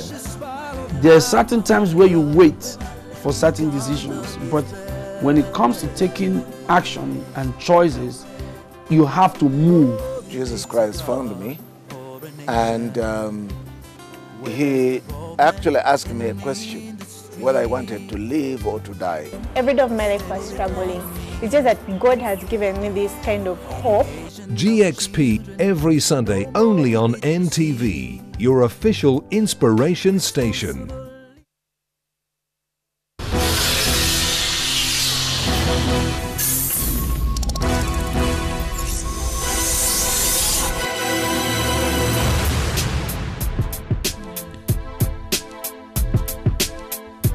Follow the beat, follow the beat, follow the beat, follow the beat. Follow the beat. Follow the beat, follow the beat, follow the beat, follow the beat. Follow the beat. Follow the beat, follow the beat. Follow the beat. Follow the beat, follow the beat, follow the beat, follow the beat. Follow the beat.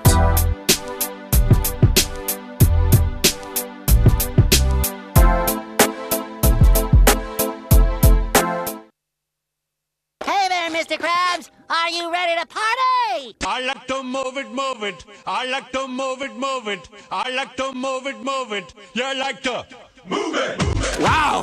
Hello, fellow motor enthusiastics.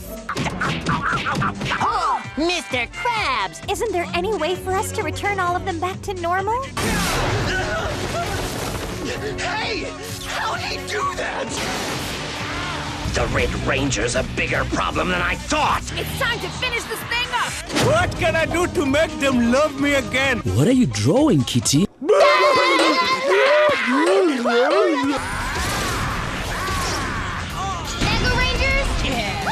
That's a mega win! Hello? King Julian, you are truly inspiring. Ow! SpongeBob! Fantastic!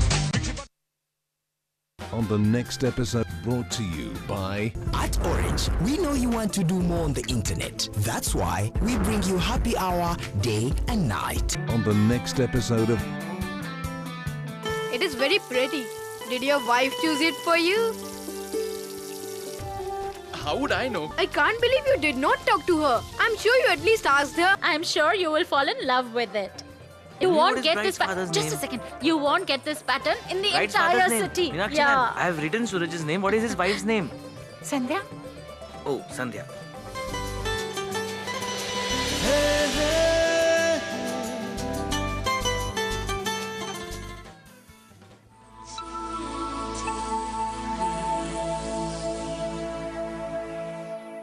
You can download movies at the lowest prices and never fast from Orange. Dial *133# to buy a data bundle. Happy hour changes with Orange. Today changes with Orange. You're watching Morning at NTV with Simon Kasiate, Mabel Kebirunji, and Brian Mulondo. Well, thank you so much for staying with us. And we're still at the rooftop of the Kampala Serena Hotel. If you're joining us wherever you are on your telly, you can also stream this show live, youtube.com/NTV Uganda /live. And of course, go to our new website, which is live. It's ntv.co.ug, and go to where you click the icon Watch Live. We have also gone mobile. NTV Mobile is a new app that you can download. Check out our Facebook page and Twitter, and you can watch NTV anytime, anywhere, whether in the toilet or in a taxi, you know, in Chikubo shopping, in church if the pastor is boring you, just turn on GXP and you can watch us. We have gone mobile, the best TV mobile app in this country. So check it out, and I'm sure you won't be disappointed. This morning, we're going to look at insurance. It's always been a big question from just paupers who will tell you we can't get health cover or accident covers because we don't have money to afford. The corporate world has made it easier. You can go and access health services. Your car you can be compensated if you get an accident because of that magic word, insurance. We have guests from insurance company of East Africa this morning sharing with us in everyday life so that you go into the weekend when you're aware of the consequences or the benefits of this. Coming up on Everyday Life.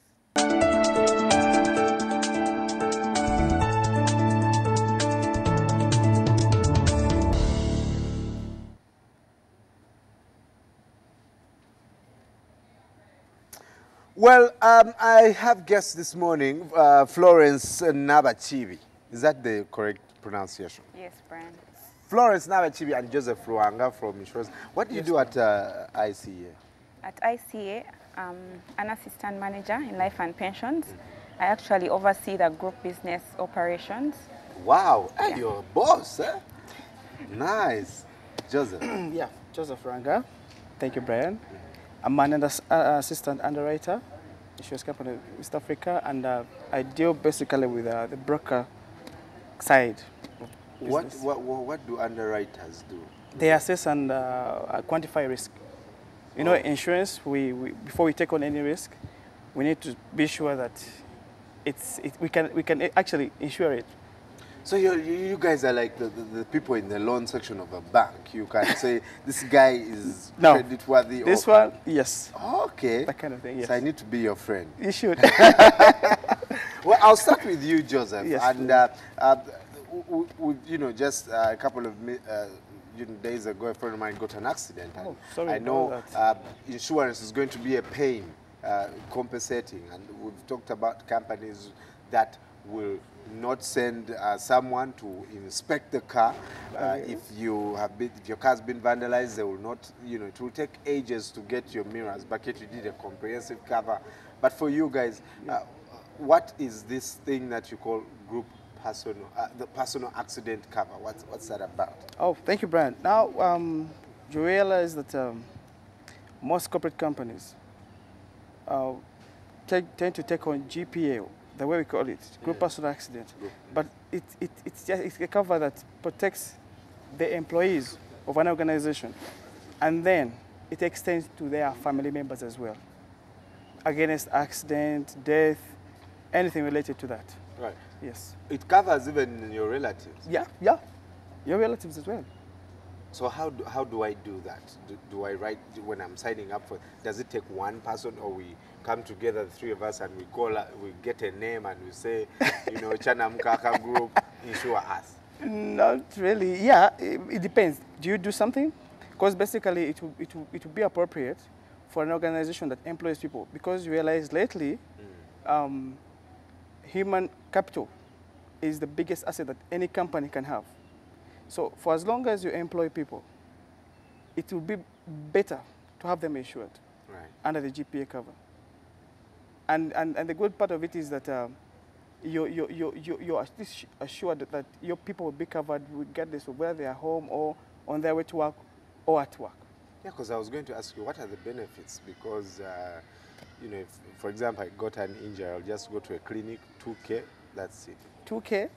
They'll But cover me, put some plaster. Some plaster there. Okay, see, with GPA, it looks at the big risks. You could break an arm, break a leg. So there are different benefits that our GPA can give you. Say, against death, you could pass on. God forbid, Brian, today you passed on, your family is left behind. Who will take care of them? GPA comes in play. Gives your dependents a lump sum that they can probably invest so that they can live that good life without even regretting. Does the company pay that to you, or I? Oh, once you own cover, you, the principal, you've passed on. God forbid. Yes. I don't want that for you, Brian. You passed on. So your dependents, the people that you leave behind, your wife, your kids, we give that lump sum to them such that they can move on with life swiftly and that kind of thing. Right. Yes. What does not cover? What don't you cover under GPA? Because I've also gone to some companies where they tell you, with this particular insurance, we don't do that, and they never explain that before signing any contract. Any contract. Well, we don't cover pre-existing diseases. You could find somebody gets on cover they already had a broken arm or something, that we don't cover. We don't cover people, in the military. Are those very high risk? Like you Very can't make money off us.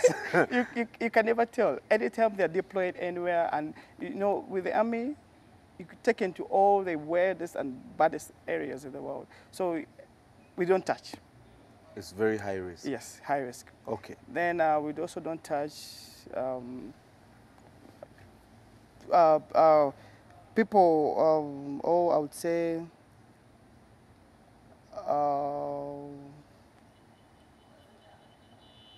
let's look at HIV. I didn't want to say this. Those who have AIDS. Is that a high risk disease also? No, that would be covered under our medical package. Okay. So with GPA we don't cover that. Okay. Yes. So that would imply that for a company that needs cover to extend to their positive employees, will need to take on a medical package as well. Okay. Yes. And compensation is always the big question. Yes. Very hard, very complicated. You ask for many documents. I'll ask the one who oversees the group operations to tell us. Yes. What is the procedure of compensation and how long does that take? Well, it depends. Once all the paperwork is in place, you see, because sometimes you realize that it may take you some time to forward all this information to us. Say somebody died and there was nobody to inform us. But if all is in place, I guarantee you within 1 week, I get my money. You get your money. All your dependents get your money. Right. Then, because the GPA takes a lot of time, say you can never tell the extent of the damage that somebody has incurred. Say you break an arm. We never know whether it may be amputated. So, because we need to get to the bottom of it all, because we need to cover you completely and also. So it takes a little time. But of course, we give you money. And I didn't mention it earlier that as an employee of a different corporate company, you may have dependents who you may have kids, and because you're bedridden because of an accident, death, there is a school fees allowance. For me to take care of to be able to pay. Wow, that's beautiful. There is that allowance. And then also we modify your home. Say that disability may find that you may find it difficult to get into your house. So we modify it to suit you in the state you're in. Wow, so you probably build somewhere where where the wheelchair can pass. Definitely. Nice. Okay, now I'm getting attracted to this thing. Okay. But there's a new tax, the 18% VAT. Because when you're calculating your premiums, you bring, we also had to pay the 18% VAT. Yes, 18% Does it affect that also? Yeah, it has. Let's take it back to the law of demand. The higher the price, the lower the demand. So you realize that people that have been buying insurance without the tax have been doing it with ease, a lot of ease. But now this 18% tax has made the premiums to shoot up. So you realize that some people may decide to forego. Yeah. That affects us as an insurance company. Yeah. It affects them as well, because that means that they won't be on cover. In case anything happens, they won't be compensated in any way. Right. Because insurance is about putting you back in your former state. Then, for those that can take it on, they may decide to request for a flexible payment plan or something. Okay. So that will also affect the cash flow of the insurance company, because us, we're about paying claims, and the money we get, we pay off claims. We pay off claims, yes. Right. Let me turn to the one who oversees the group operations. You have two accounts, group last. Group last expense and group life. And group life. Yes. Tell us about these two products and what now. and how they work. I'll start with the group life. My colleague Joseph already talked about the group personal accident. For the group life, it also covers staff in case of death while still in service of the employer. Okay. But for the GPA, it will only cater for the accidental part. What about if I die out of illness? I had malaria, I died, or I was giving birth and I died. Is it fair that I go without some form of compensation from my employer? Do you cover, so you cover my funeral costs, or you give money, after the funeral you give money to my family? Okay, now for the group last expense, like the name is, it's the final cost you will spend on someone before you send them off. So for the last expense, it's basically catering for funeral costs that will be incurred when the person has passed on. It could be in form of a cash payment, or it could be in form of a service. We've partnered with a leading funeral provider in Uganda, A+. So you could elect at the point of taking the policy that I don't want a cash payment, because people will be fighting for money. You could say I want a service. So we shall give you a service worth that money. If the payment due to you is 5 million, the service will be worth 5 million, and we'll tell you this 5 million will cover a coffin, a wreath, this and this, grave construction, so you will know in advance what it will cover. It's always about the employees, you know, you're always selling to us. What about me, the employer? I'm paying money for this guy, and I'm losing money every month. How do I benefit? Actually, you as an employer, you're not losing money. Some of the advantages to the employer, first of all, you'll retain staff. Many staff these days want to work for an employer who cares about them. I mean, I'll want to know, have you looked out for me? Are there any staff benefits apart from just paying me a salary? What else is there for me? Anyone can pay me a salary, but have you gone ahead to see that if I'm not there, my family will continue to live because I'm the breadwinner? Secondly, you'll attract key staff. At interviews these days, people actually ask, apart from the salary, what else are you giving me? Do you have medical cover? Do you have a group life? Do you have last expense? People actually ask that, and you could deter a key person from coming to your company. Yeah, some of us, the perks that come with the job must be, you know. So let me ask you, does it work like, say, like NSSF, where I bring some money and my employer brings some money, or everything is on the employer? Now, for these schemes, employers actually pay for them because it's a benefit back to staff. In the end, you're going to, when these staff are working with all their heart, your company is going to grow as well. So it would be unfair to make the staff pay for it. Okay. So the employer usually meets the cost. How do you charge the premium on that, on the two accounts? Okay, now for group life premiums, they are dependent on many factors. So they are dependent on age, because remember we are covering illnesses and all that. So they are dependent on the age. Certain age brackets present higher risks. And then also they are dependent on the income of the person. They are dependent on family history. We consider quite a number of factors, but the rates basically are in age brackets. If you're young and old, that is a very... You present different risks, but for large groups, especially people 50, if it's a group of 50 and above, we give discounts. Yeah. So we could give you a flat rate actually for a large group, and we could discount the premium. It's the same thing, you know, with your... Yes, it's more or less the same thing. What is the rate of your premium? The rate depends as well, because you realize that there are different categories of people in an organization. We have the office staff, always on their desks. They rarely go out. Then we have the drivers, high risk, always on the move. They get tired on the way, accidents, that kind of thing. So the rating is different. Then we have security guards, because like I didn't mention earlier, we cover different organizations. We cover security groups, we cover our NGOs, we have our construction companies, schools, and that kind of thing. So if you find that each category presents a different risk. Yes, so the rating, because there are rates that were present to us by the regulator, the Insurance Regulatory Authority, so we follow those, following the categories that we are presented with. Right. Yes. I'm going to ask you a question that someone posted on our Facebook page. Yeah. But, you know, and I'm doing some insurance, you know, with and it kind of freaked me out. Yeah. That if someone forfeits, you know, away from the group life and group personal, someone forfeits this month or two, when it's time to pay their premium, you do not pay it because they forfeited once or twice. If they've been saving with you for 10 years and they don't pay you 1 month, you don't give them the money. Okay, maybe to answer your question, like for group schemes, premium is paid once annually in advance. For that kind of scheme, I think it's an individual scheme and the person is paying monthly. Yeah. But it's not the case that we refuse to pay them their benefits because they forfeited premium for 1 And month. and it was not IC yet, you know, for the record. It was not IC. It's another insurance company. But I'm asking you because you're in the sector. In the sector, and, yes. You know, why would you not pay me my money if I've been saving with you for 10 years and I miss 2 months and I don't get my money?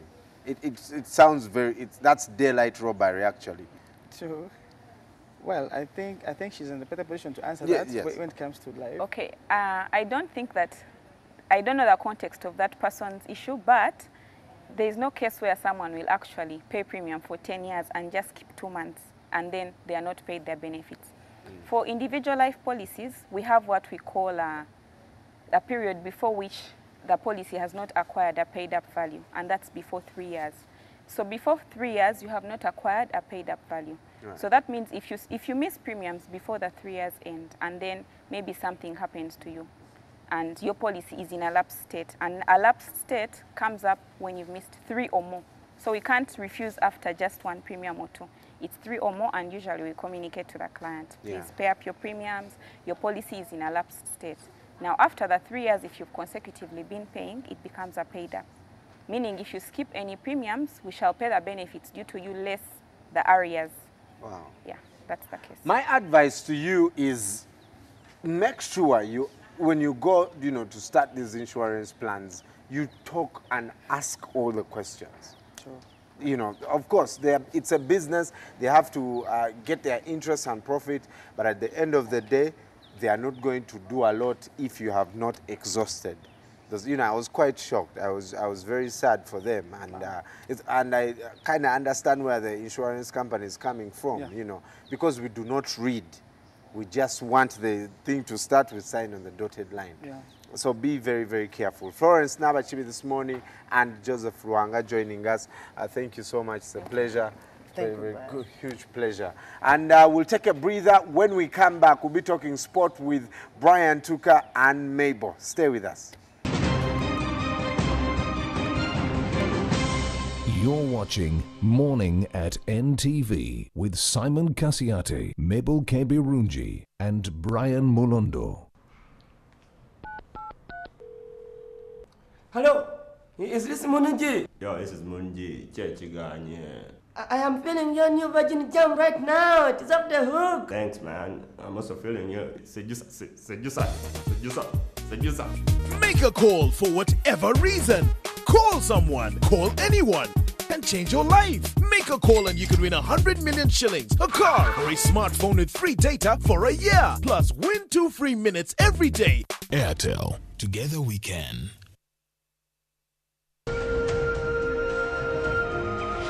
This is the story of a forbidden love and a curse. Raised away from the curse, Solano Rangel returns to uncover his roots. Solano!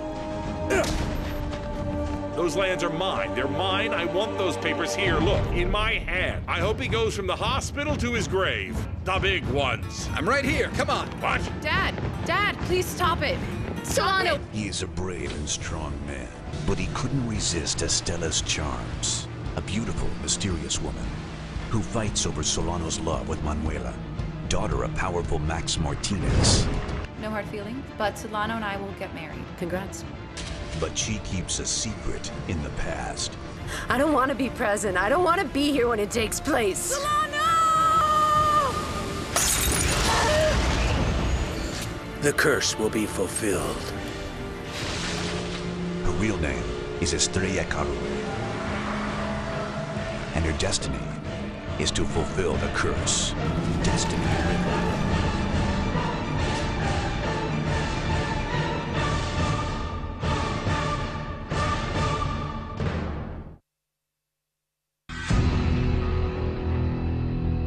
Obonyumirwa ebyemizannyo jangu nkulage.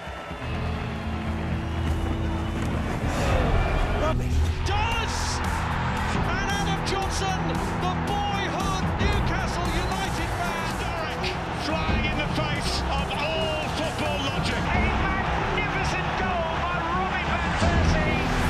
Ferdinand!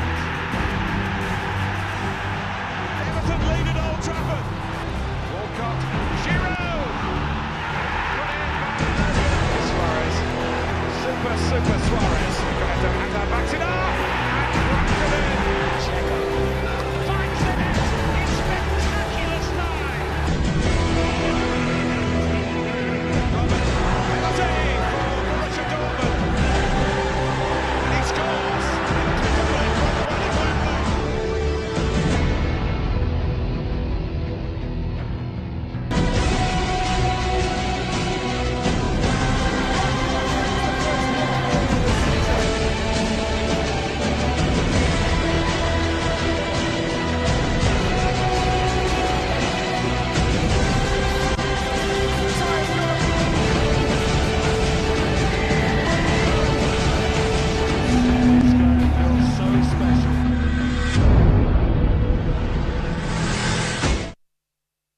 I'm going to blow your mind and I'm going to twist your taste buds.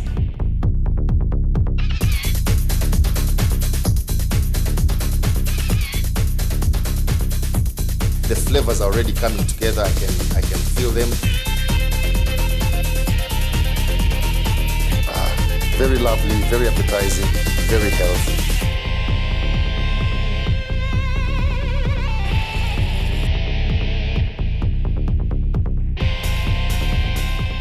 Remember, the way you see it, the way you like it, is the way you get it from my kitchen to your kitchen.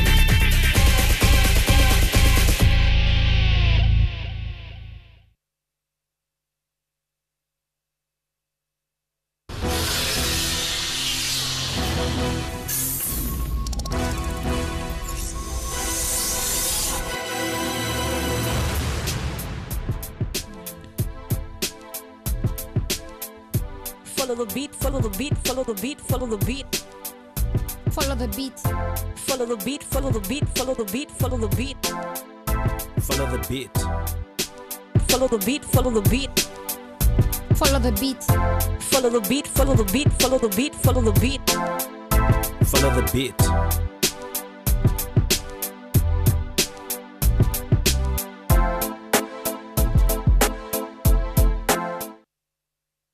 On the next episode, brought to you by At Orange, we know you want to do more on the internet. That's why we bring you happy hour day and night. On the next episode of Tuwaye. Value yange mu time gyenkuwa Moses. Yes. Evirayo wano. A human mind. Obwongo bw'omuntu butuuka time ne bukoowa ebintu ebiri serious. Bw'obeera ku radio nga owamawulire yakubye ekyo nga ku radio kye badiscussinga. Bw'oba oyagala oluyimba olunayanguwa okwanguwa nawe genda n'ekyo kye bakola kye.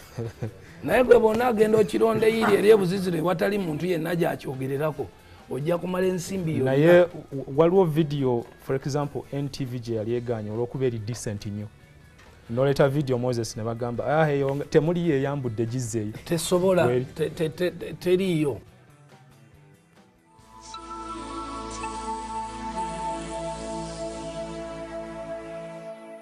You can download movies at the lowest prices another fast from Orange. Dial *133# to buy a data bundle. Happy hour changes with Orange. Today changes with Orange.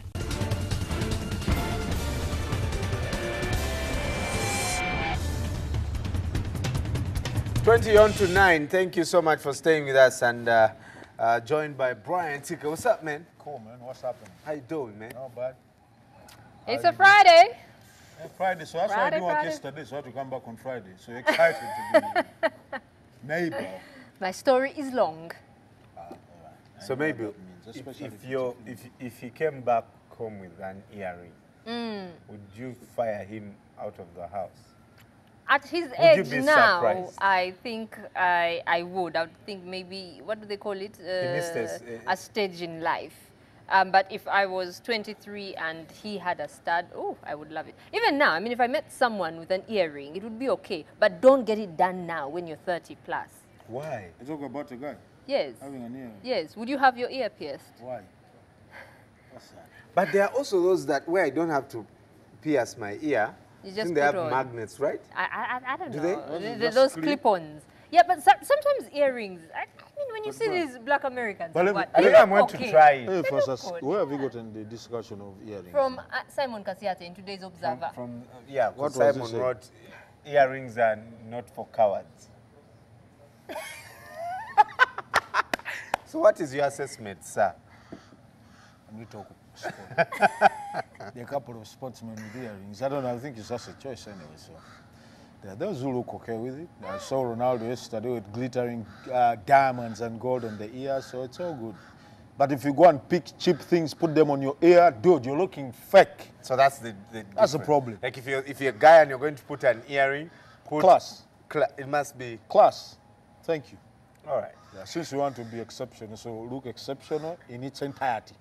Okay, sir. Thank you. All right. So can we move on? So I'm going to try it. Yeah, try it. Ensure it's class, because you will get a slap on the air. 3 Ugandan sides are going to be in the semi-finals tomorrow. Tell us, who do you think will get to the finals?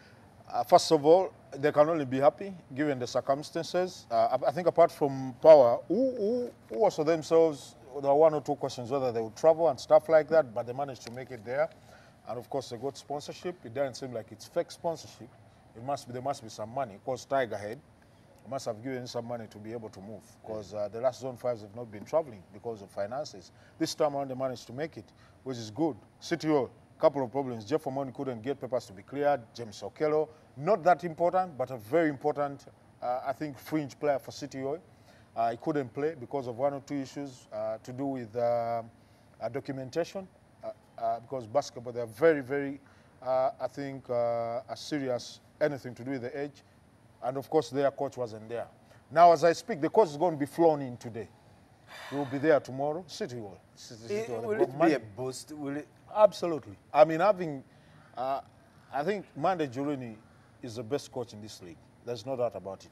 And he was a good player. Yes, absolutely. Then you must have known him, because he was a good player. Very short guy. Was small almost, and very skinny. Was almost one of our cameramen's height. But like very good player. Osita. Osita, exactly. Osita is tall, actually. But very good player. And now he's a very good coach. He's the national team coach and also City Hall team, as a City Hall coach team. So now he's going to be in Mombasa, I think by tomorrow. City Hall take on Urunani. Tough game for them. Urunani, the defending champions. They come from Burundi. There's an aura about these Burundian teams, whether it's football or basketball. Do simple things, but they just work out. They love so much flair. Execute. Exactly. No, they love so much flair, finesse, sort of energy. No. I mean, just do it simple. Kawowo. Thank you very much. Kawowo, how do you call it in your language? Kawowo. Do you have kawowo? It's okay, just leave it, because it depends. If you come from Kabad, why would you have kawowo in your language? Because we don't have it anyways. But anyways, City Hall will be playing Urunani. Power take on KPA, which was beaten by City Hall in their first game. A Kenyan team, as I told you, these teams get a couple of players from other teams and almost bring national teams. So we wait and see what comes of it. But I think KCCA will take on USIU, the defending champions in the women's side. It's going to be tricky. They got a couple of, I think, extra 2 players who had gone for the military games. Now they should be covered in there in terms of size. So wait and see what comes of there. But I do have a strong belief. If KCCA just do what they've been doing, big chance for them to be in the finals. For the 2 Ugandan teams, it might be tricky having both, but I'm quite convinced one of them will be there. And most likely for me, should be City Hall. With all that Urunani have, I think with Kami Kabangi, one of the best, if not the best player in the region, Ben Komakech, one of the best point guards in the league. You've got a couple of youngsters. I think Jimmy Enabu is one of the fastest players in the region. You've got a couple of youngsters like Samuel Karwanyi, of course, Andrew Opio has not played at this stage before. It's the first time he's doing that. I think they've got what it takes. And I'll tell you, Mande Juruni being on the bench will be a huge presence for them. Awesome. Yeah. And tomorrow, by the 3 p.m., Power KPA, 5 p.m., City Oilers up against Urunani. Well, moving on to golf, the East African Nations Challenge tees off tomorrow. Set the stage for us, Brian. It actually tees off today. Sorry, today. And you know, for golf, it's teeing off, for basketball, tipping off, football is kicking off. Yeah, so when you go to a golf course, don't say we kick off. I beat Brian at golf. Did he tell you? When? Oh, about some months back.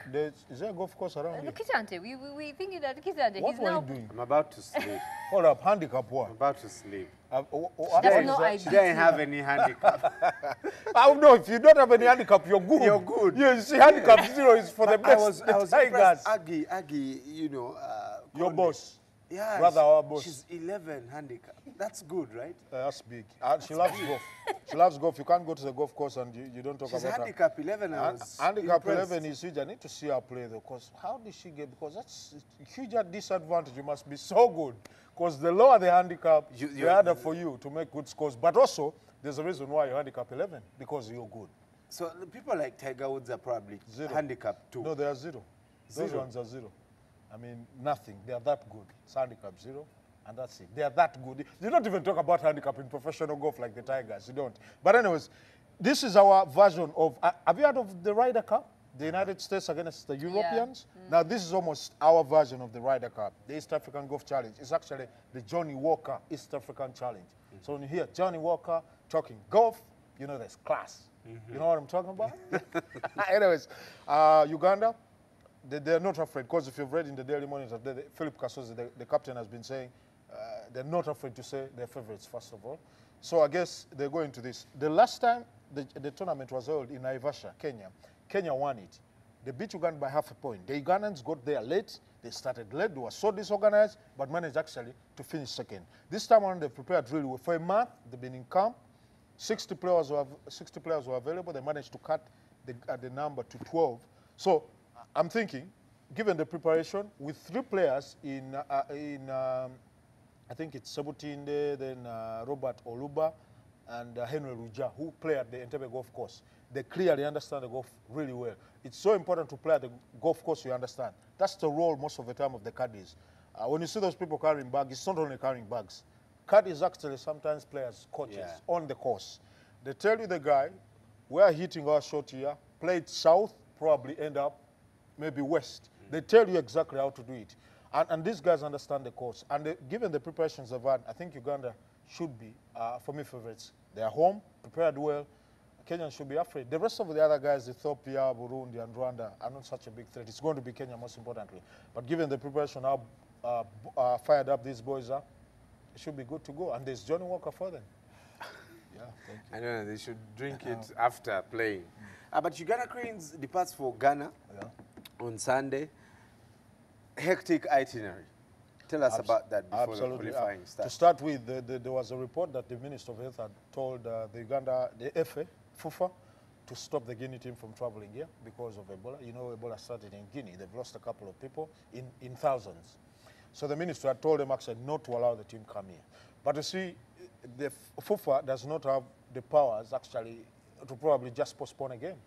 If, for example, they had listened to what the Minister of Health had told them, that would mean forfeiture. And then that means we'll lose 3 points because Guinea take the 3 points. Because it's CAF that should make that decision. But thank God, this morning I was speaking to Decolas, head of finance FUFA. He said that they sorted that. What they've told the Guinea FA, you come with only your players and the officials.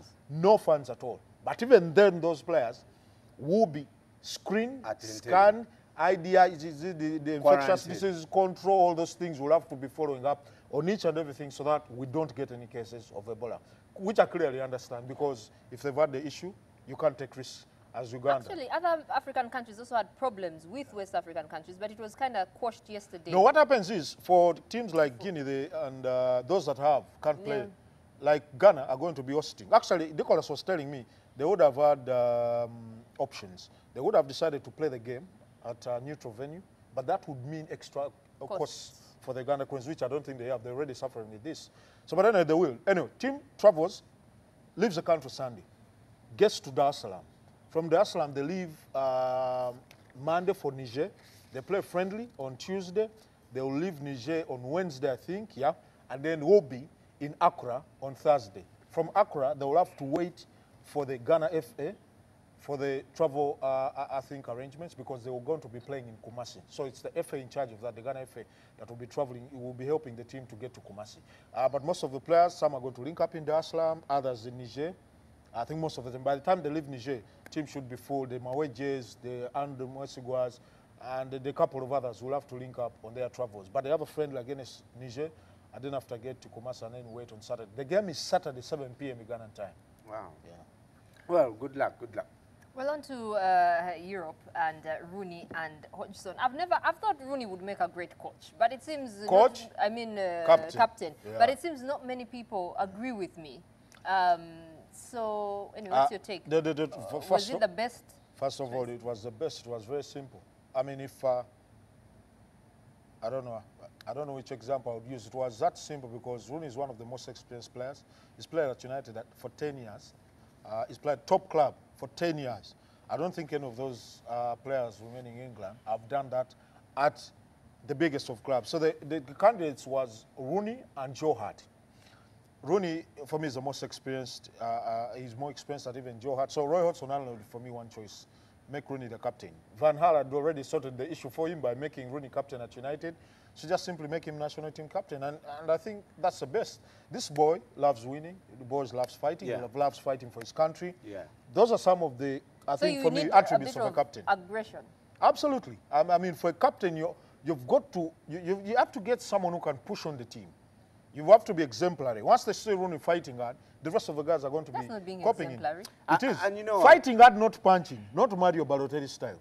Fighting hard on the pitch, trying to find goals, trying to create for players. And let me tell you something.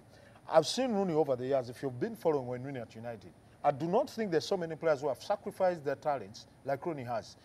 Rooney was at United. They brought on Cristiano Ronaldo. He sacrificed his game for Ronaldo, for the team to win. He would be played off the wing, play off Ronaldo, make things happen for Ronaldo. Same thing, I mean, a couple of others would come and stuff like that. Rooney would stay there and do the job. I mean, I don't think you get better attributes for a captain than those. And I've always thought, you know, like some of the biggest teams in Europe have had captains that have such a personality. Yeah. Don't want someone who maybe is, yeah, but the tricky part. The Patrick Vieira's are some of the greatest captains. They would actually fight. Roy Keane. I didn't like them, but they were. But you see, that's what you need. I'll tell you something. That's what you need. For example, I remember one time when Arsenal was playing United. That time when the rivalry of Arsenal was way up there, Bliss Point, and Patrick Vieira wanted to attack Gary Neville, and Gary Neville was not this out. He would fight on the pitch, tackle and do all those things, come at you. But in terms of the fighting, the physicality, I mean, confrontation, would not do that. Now, I remember one time, Vieira attacks him, and guess who comes? And guess who comes to defend Gary? It was Roy Keane. He says, leave my players. And you see, Keane actually used to be called boss in the dressing room. You need that sort of character. A guy will talk to you and tell Keane one time. But where is Keane now? No, he's retired. He played his part. He tried Sunderland. He tried. Yeah, he's assistant coach now at Aston Villa. Yeah, the character was excess. It didn't matter whether he failed as a coach, but he was a fantastic captain. Absolutely. Period. I would agree. I'd give it to him any day. No doubt. Let's talk about Champions League. Yeah. Okay. Who is in? Who got what? Who is likely to have an easy ride? First of all, there were 3 events there. One was if Michel Platini would stand for FIFA president. Duh. He made it clear, he said he's no. not. Oh, he still has work what to happened to him? People talk Mugabe, people Did he talk to Obama? People talk Mugabe, people talk the Equatorian president, Guinea, the Equatorian Guinea president, people talk Gabon president. Sepp Blatter is worse than all of them. Yeah. This guy is virtually feared. Because the whole of Europe didn't want. But you see, I'll tell you something. England, a couple of probably other European teams, you refuse. Sepp Blatter's got Asia, he's got Africa, he will still be president. So Michel Platini, I think, weighed all those and said, hold up a minute. Dude, let me stay in UEFA, sort this first. Then also, UEFA's best player for 2013-2014, Cristiano Ronaldo voted, ahead of Manuel Neuer and Aaron Robben. This guy celebrates everything. He even celebrated yesterday. But he said, you know, he has a museum, handled by his brother. Everything he wins, put there. Yesterday he said, this was the only thing missing in that museum, and I've gotten it. I work hard, I deserve this, that's why I celebrate. And I'll tell you something, that dude works. You can talk about his character of anything, but at the training and stuff, he works. Anyways, this is how it's going to be like for those that are... Liverpool haven't been in the Champions League for 5 years, and this is how the groups will be. And then you castigate Arsenal? 17 years in a row. When we... Arsenal. Anyways, Group A has got Atletico Madrid, Juventus, Olympiacos, Malmo. Quite an easy one, I think Atletico and Juventus should go through this. Group B has got Real Madrid, Basel, Liverpool, Ludogorets. Ludogorets is the first time they are in the Champions League. Real Madrid, Liverpool, I'm sure everyone can't wait for this. Should be the highlight of this group. But Real Madrid and Liverpool, for me, should do enough. Basel will be a trick for Liverpool, especially in Switzerland. Yeah. It will be a trick. Group C has Benfica, Zenit St. Petersburg, Leverkusen, and Monaco. For me, if you ask me, this is a group of death. Yeah. Benfica, Zenit, Leverkusen, and Monaco are almost at the same level. So if you ask me to choose who will come out of this, tough. Group D has got Arsenal, Dortmund, Galatasaray, and the Anderlecht of Belgium. It's going to be a tricky one. Galatasaray home will be tough. Away, I doubt whether they pick up results. But that's a good group. Yeah, no doubt about it. Arsenal may not get out of those that guys one. love their But I football. think it's fair. Arsenal have been... Yeah, I don't know. I think Arsenal... With Spanish teams, so many Spanish No, teams. actually, last time they played, they had Dortmund and Napoli in their group. It was tough because Napoli was always going to be... But Arsenal and Dortmund should come out of this. Galatasaray, in Turkey, they love their football. Even if Galatasaray signed you, nobody knows you in this world. I'll tell you, you will find 20,000 people waiting for you at the airport. That's how much they love their football. So I'm thinking Arsenal, Dortmund, Galatasaray will be a trick, but they should sort this. Another trick group should be Bayern Munich, CSK Moscow, Man City, AS Roma. Man City, I think, are tired of meeting Bayern. Same to Bayern, because they've met themselves, I think, 3 times now for the 3rd year running. Bayern and Man City should come out of this. I think Man City now has picked enough experience in the Champions League. Roma will be a tricky one. CSKA Moscow going to Russia playing there can also be a trick. So wait and see, but Bayern Munich, Man City should be able to come out of this. Group F, Barcelona, PSG, Ajax, Apple, Nicosia. Now, Barcelona and Ajax have their history. We know that one of the greatest administrators, greatest players for Barcelona is Johan Cruyff. And same applies to him at Ajax because he's considered one of the greatest footballers and they have got a lot of respect for him at Ajax. So, Barcelona, I'm thinking PSG should come out of this, but Ajax, I'm sure I'll be asking 1 or 2 questions, especially to PSG. So wait and see what comes of that.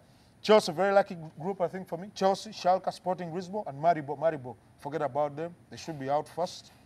Chelsea, Schalke, Sporting. I think Schalke and Sporting will fight for second spot. Chelsea should do enough to top this.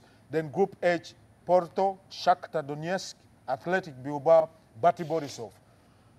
This is another tricky one. Athletic Bilbao, Porto. Porto have won the Champions League before. Athletic Bilbao have looked good, beat up on Napoli to eliminate them. I think I'll go with Porto, Athletic Bilbao, but Shakhtar will be a tricky one. Anyone of the 3, anyone of the 3, I think, can come out of there. Well, at 1:30 p.m., Lumansi and Alan will be here to talk more sport. And Monday, Sports Bar coming from club, so you can check out this guy as he does analysis. Yeah. In a bar. In a bar. It's a sports bar, shot in a bar. That's on TV, man. So people don't get drunk there? No, we don't. We don't. No Johnny Walker. We are very celebrating sober. golf. We are very, very serious about that. Right. Yeah, because sportsmen love their drinks, most of them. So you have to be careful. You give them the soft ones. We've got a sponsor. I mean, 9mm sponsors us. We've got energy drinks, so we go full of energy. You know. Someone has something in their office. My drinking group has a rugby problem. Another person. And you can check out those shows later during the week and get abreast of the sports. Maybe 1 second. We didn't talk about, but the European leagues are back by over the weekend. So because we haven't discussed much, I don't think it's not. United still searching for their first win tomorrow. Well, check out your African proverb and we'll be right back. Bambi United. Okay.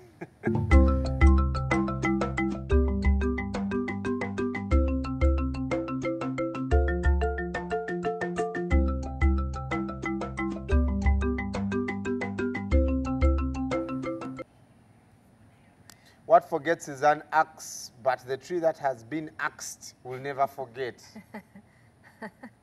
An axe which goes chopping may not necessarily remember which tree it has cut. But the tree, I was cut. You go and detooth every man, but the man that you've detoothed will never forget the man that you detoothed. But for you, yeah, if you're detoothing many men, you can, that one. Hey, also him is on my list. Hey. Why are you using that example? And it's the easiest one. So what forgets is an axe. Yes.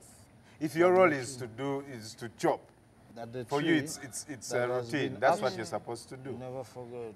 But the casualties you leave behind will always remember you. So it's not that. So I'm thinking you can also take it from the other side. When you do good things, you'll forever be remembered. You might be doing something because you're sacrificing to do something for people, but most importantly, of course, the others will remember most. You might not feel it, but maybe rewards come later.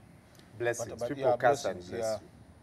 Well, that's like the way I saw Uganda who robbed £4 million in the Daily Mail. Did you see that story? I wish you had discussed it. We'll talk about it somewhere. Take out this weekend purpose to do something awesome because we remember you for that. But also, if you do something bad, we shall never forget about it. And make sure you have a fruitful weekend. Get some rest, don't drink and drive. Watch out for Tuwayo on Saturday night. Tonight, they are calling for guests, by the way. Go to the Facebook page. Live audience. Who they want to be in company of Frank Walusimbi? Huge opportunity. Be my date on Sunday.